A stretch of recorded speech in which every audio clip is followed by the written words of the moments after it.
तुमच्या खिशातल्या पैशातून पुण्यात बागा, रस्ते, दवाखाने, व्यायामशाळा तयार करायचे आणि त्यावर नाव मात्र नगरसेवकांच्या नातेवाईकांचं लावायचं. नमस्कार, मी सायली स्वामी आणि तुम्ही पाहत आहात पुणे लोक.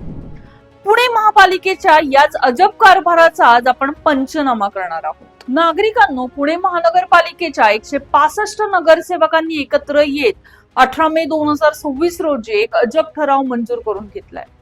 या ठरावानुसार आता पुण्यातील सरकारी बागा, रस्ते, दवाखाने आणि व्यायामशाळांना या नगरसेवकांच्या नातेवाईकांची किंवा कोणत्याही खासगी लोकांची नावे देता येणार आहे. पण या मनमानी कारभाराविरुद्ध आता पुण्यातून तीव्र आवाज उठवायला सुरुवात झाली. प्रसिद्ध सामाजिक कार्यकर्त्या विनीता देशमुख यांनी थेट राज्याच्या उपमुख्यमंत्री आणि पुण्याच्या पालकमंत्री सुनेत्रा पवार यांना पत्र पाठवून हा ठराव तत्काळ रद्द करण्याची मागणी केली आहे.